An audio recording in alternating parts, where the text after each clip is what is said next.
There is a 16th century saint, and he talked a lot about the importance of this weird thing we call savoring. What in the world does savoring have to do with flourishing during challenging times? Good morning. My name is Father Frank Buckley, and I am the host of our morning meditation group, Flourishing During Times of Uncertainty.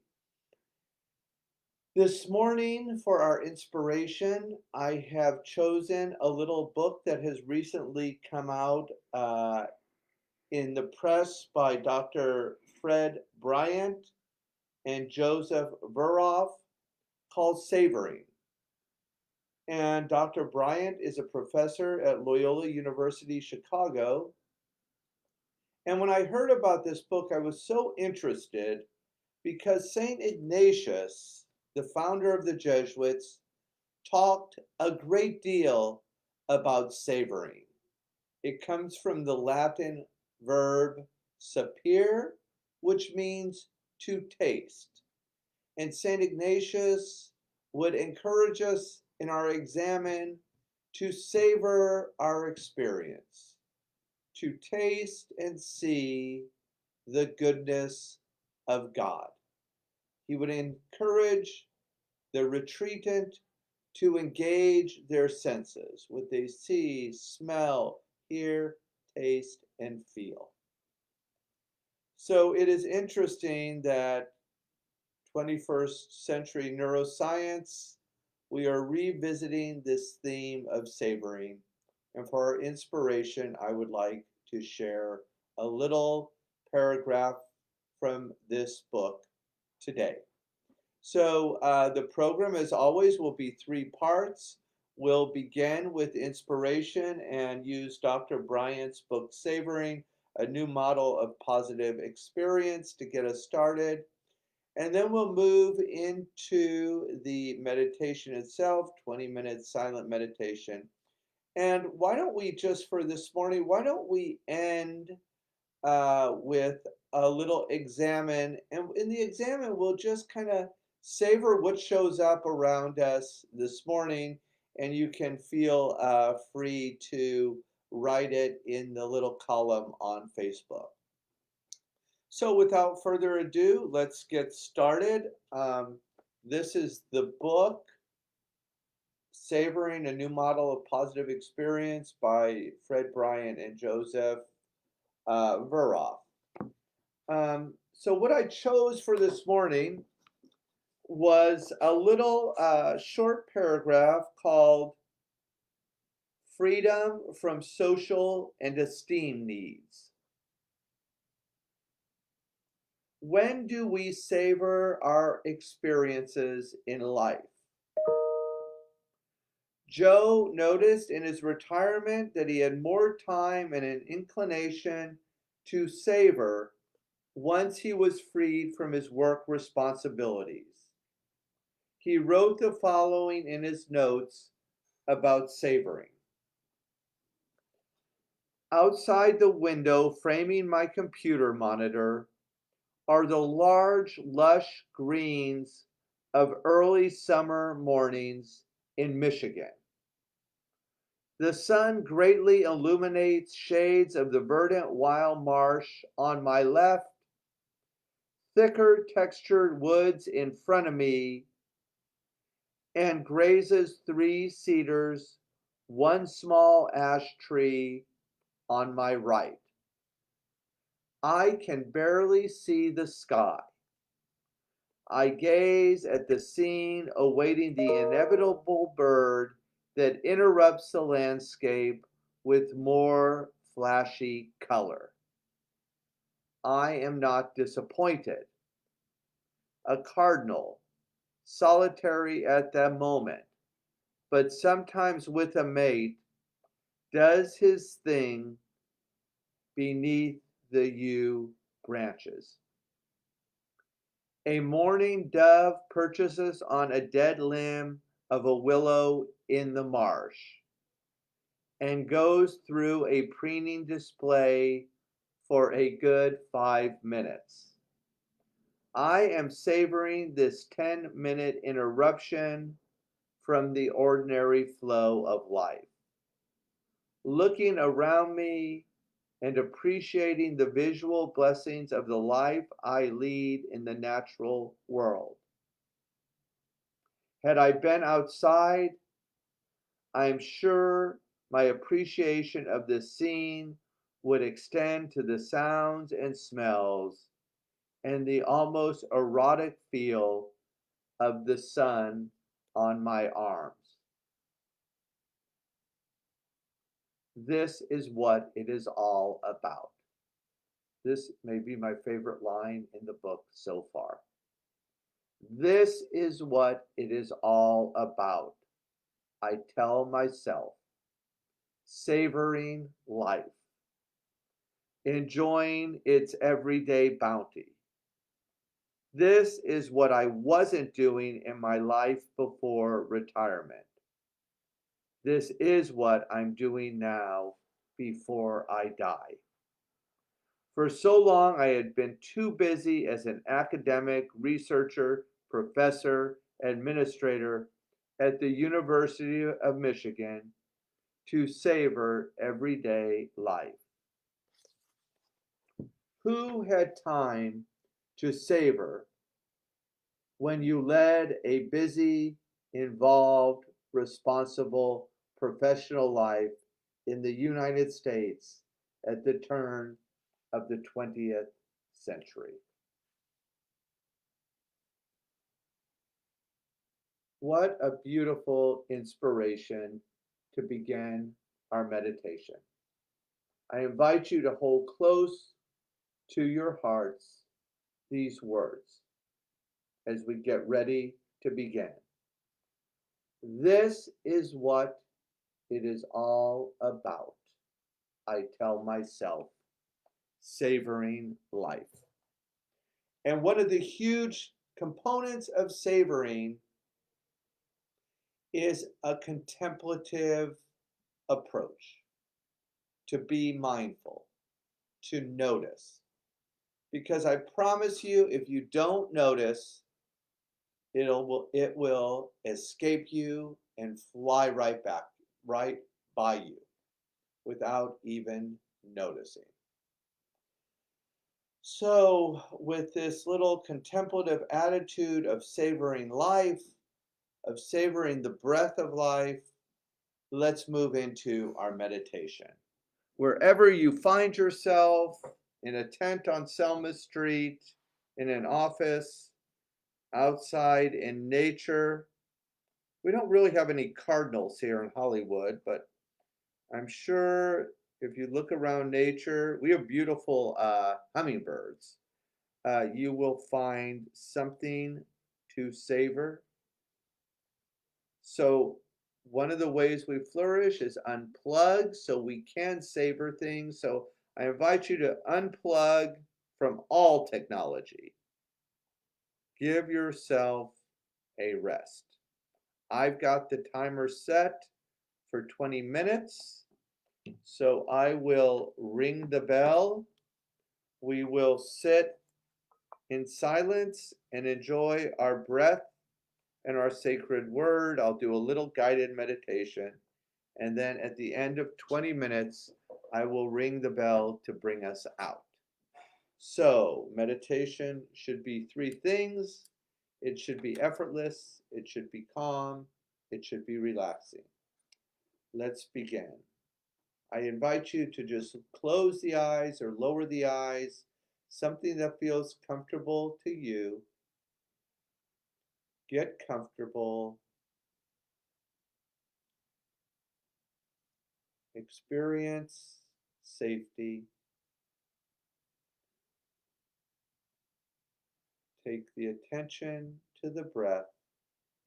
And as always, we begin with diaphragmatic breathing, bringing oxygen into the brain and the body and grounding ourselves a little bit. As a community around the world, let's inhale through the nose, exhale through the mouth 3 times. Inhale, Open mouth, exhale. Beautiful. Two more times. Inhale and exhale. Last time. Inhale and exhale. Continue to breathe on your own. Take the attention to the body. Feel the soles of the feet on the earth, our mother, and just know she may be trusted.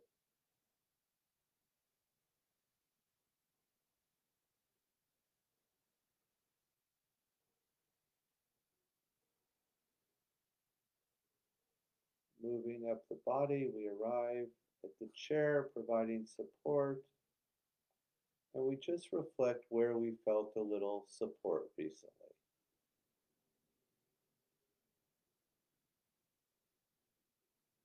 Somewhere, somehow, someone just told us, you can do this.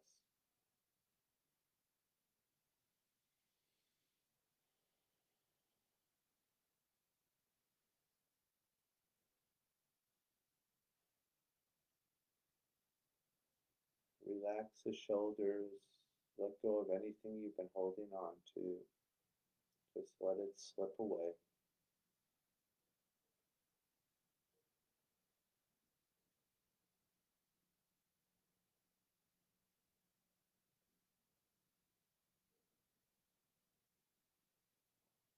Take the attention to the heart.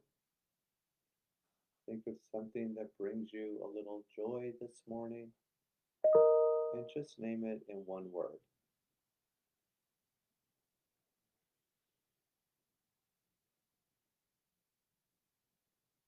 Gently place that word towards the back of your heart.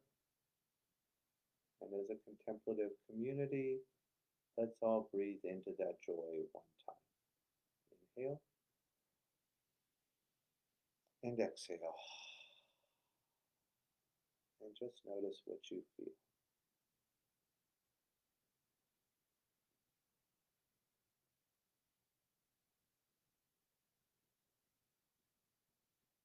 Finally, take the attention to the forehead, the seat of intuition, the area between the eyebrows, and focus on an intention for your morning practice.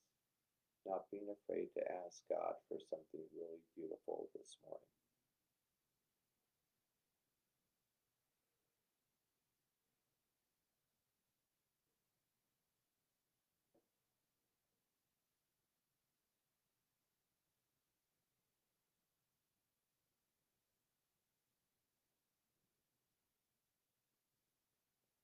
And we'll seal that intention with an inhale and an exhale. Take the attention to the breath. We'll repeat our sacred word 4 or 5 times. Drop down to the ocean floor and enjoy a little deep rest this morning. Please continue.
Hmm.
We only have about a minute left, so for this last minute, let's just sprinkle over our meditation practice something we savor.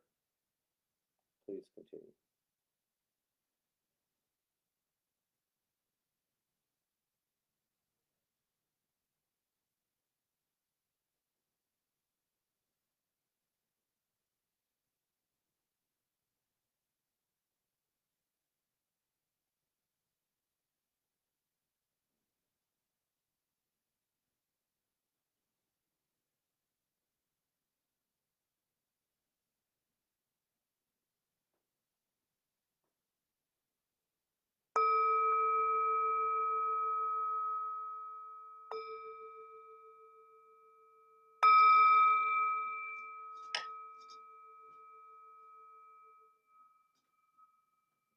Beautiful job, everyone. Gently bring your attention back to the room.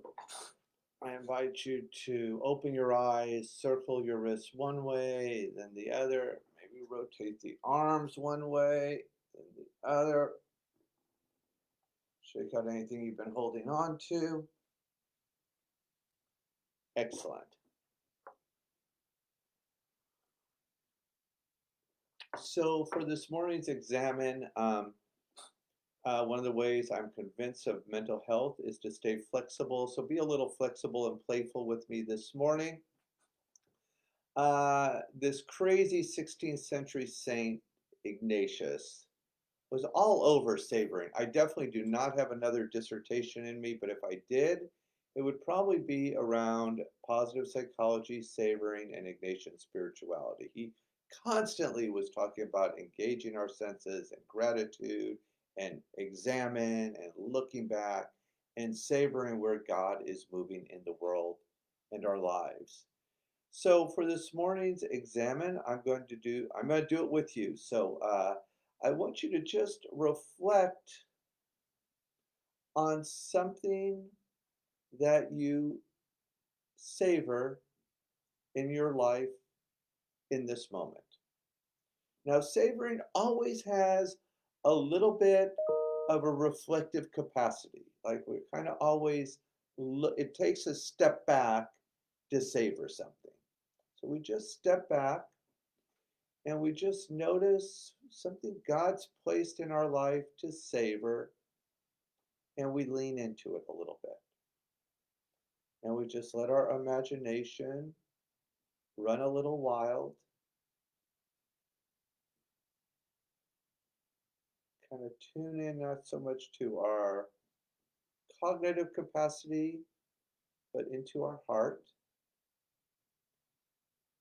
And just notice something in your life worth savoring.